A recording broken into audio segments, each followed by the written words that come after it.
Jadi sebelum itu gue tuh orangnya pemalu banget. Beda sama sekarang gitu. Kalau sekarang orang bilang tuh gue malu-maluin. Jadi katanya urat mulut gue itu sudah putus gitu loh. Nah, gue tuh orangnya yang dulu tuh pemalu. Jadi ngobrol kayak gini aja gue nggak berani bro. Itu sih gitu. Nggak berani gue. Kok lo bisa berubah? Nah itulah yang. What do you think bro? Lo kenapa sih Yesus nomor 1 dalam hidup lo? Ya, nomor satu itu ya pertama ya memang dari kehidupan gue yang lama sampai sekarang kehidupan yang baru, ya gue cuma simpel aja sih. Dan firman Tuhan bilang kan, kalau kita nggak bertobat dan berubah, kita akan masuk ke neraka. Itu yang membuat gue dari manusia lama gue ke manusia yang baru. Dan itu juga karena gue mengasihi Tuhan, jadi gue membuat Tuhan Yesus lah prioritas nomor 1. Kayak ada nggak dalam itu suatu hidup lu tuh kayak pertobatan gitu yang bikin kayak benar-benar kayak impact banget ke hidup lu tuh? Yang akhirnya you know what, that's it, this is the point. I'm not going back, I'm going forward. Yeah. Sebenarnya gue dari lahir tuh udah Kristen. Right. Orang tua, papa mama Kristen, semua juga Kristen. Jadi gue bersyukur karena gue juga lahir Kristen, tapi itu nggak menjadi jaminan ya. Jaminan. Entah gimana juga dari dulu itu gue paling suka dengan berbau rohani, itu gue paling suka. Jadi ketika dulu di rumah gue itu sering dibikin persekutuan kebaktian gitu. Nah itu gue tuh paling excited, gue paling senang gitu. Entah gimana, gue paling senang. Dan ketika kebaktian itu dimulai, gue duduk tuh paling depan. Sampai sekarang pun kalau ke gereja, gue tuh nggak suka duduk di belakang. Gitu loh, gue paling nggak suka.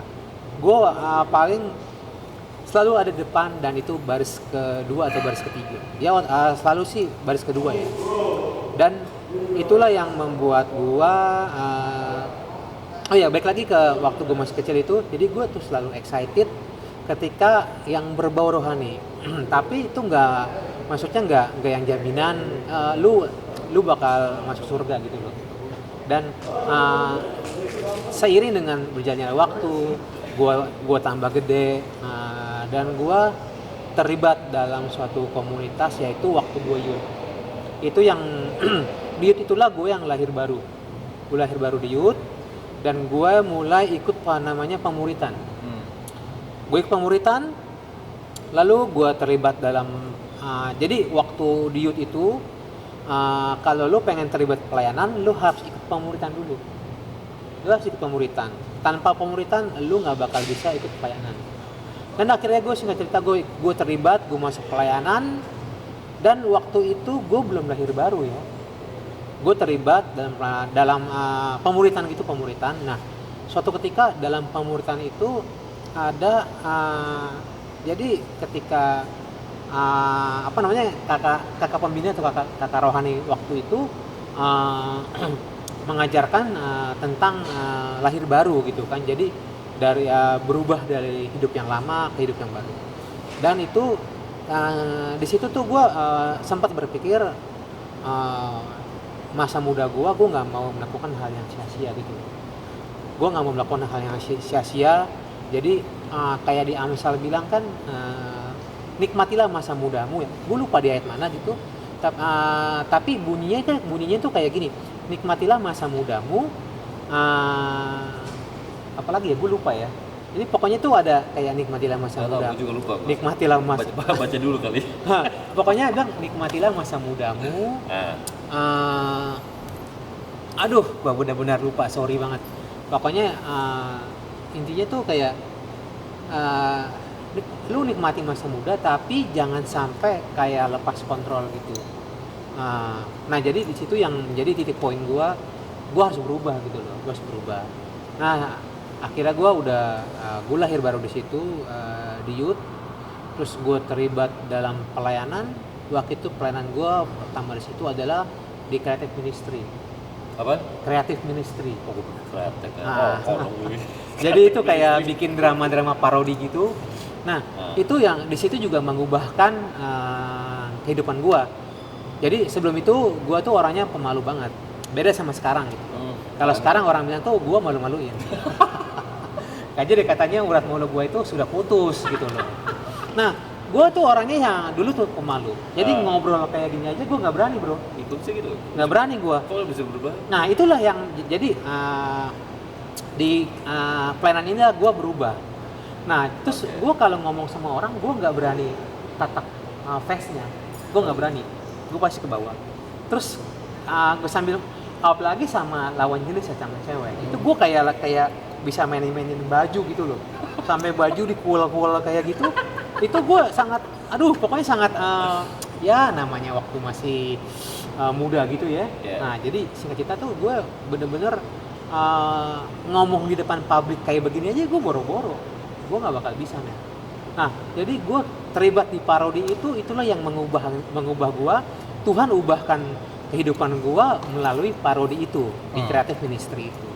Jadi kita bikin drama terus yang lucu-lucuan gitu. Dan itu entah gimana itu gue mulai dari situ tuh gue enjoy gitu loh. Gue enjoy kayak gue tuh kayak merasa ini hal yang gue suka gitu loh. Nah terus gitu Tuhan bawa ke pelayanan. Nah, waktu itu kita di youth itu gue terlibat namanya ada waktu masih youth itu masih di bawah GBI itu namanya The Rock Ministry. Itu tahun berapa gue lupa. Waktu gue masih SMA kelas 3 gitu deh. Nah, The Rock Ministry di situ kita ada yang parodi, ada yang dance, ada yang banner. Nah, gue waktu itu ikut parodi drama yang lucu-lucuan begitu. Tapi lucu-lucuan itu ada serius. Jadi kayak kehidupan kita sehari-hari itu kita bikin parodi gitu. Lu pernah nggak dalam perjalanan iman lu tuh kayak lu tuh mau ninggalin Tuhan? Kayak kepahitan.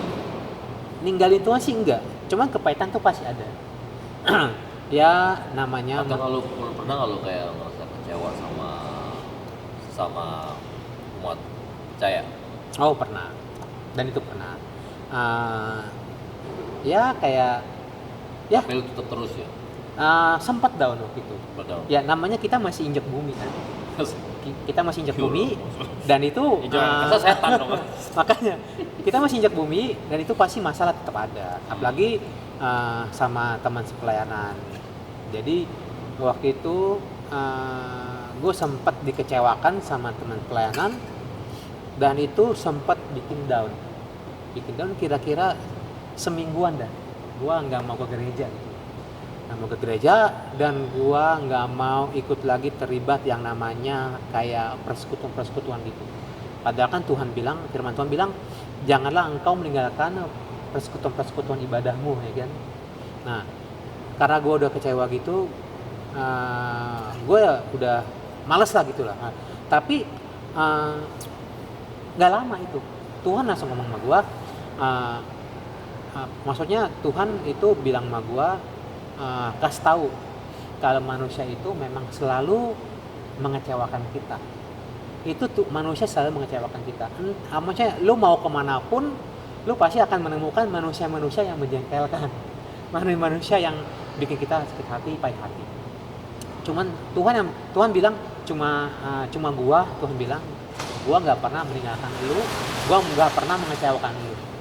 Dari situ gua mulai bangkit lagi dan ya sekarang kalau misalnya ada yang kayak begitu ya gue udah maksudnya gue nggak akan tawar hati pahit hati lagi, karena gue udah tahu kuncinya gue ke gereja itu bukan cari manusia, meskipun butuh teman ya, di gereja itu butuh teman karena kita kan manusia itu makhluk sosial, nggak bisa hidup sendiri.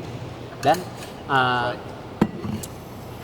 jadi gue kalau ke gereja ketemu orang-orang yang model kayak gitu ya gue udah nggak ambil pusing, karena gue udah tahu kuncinya ke gereja gue cari Tuhan bukan cari manusia.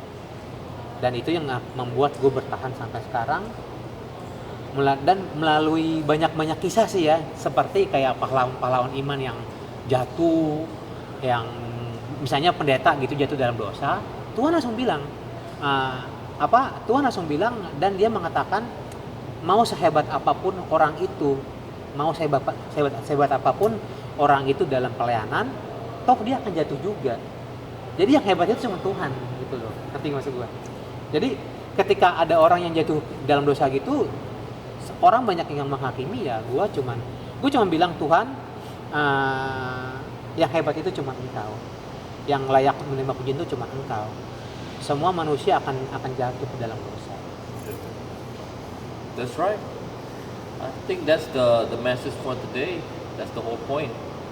Kita kalau ngelihat manusianya sendiri, manusia itu pasti bakal mengecewakan dan kita akan dikecewakan. Mengecewakan dan dikecewakan itu pasti. Cuma kalau dengan Tuhan semuanya pasti berjalan lancar. Kita harus fokus aja sama pandangan kita pada Tuhan gitu ya. Dan jadi ya poin-poinnya yang gue ambil itu, lu memang interest dari kecil tentang spiritual.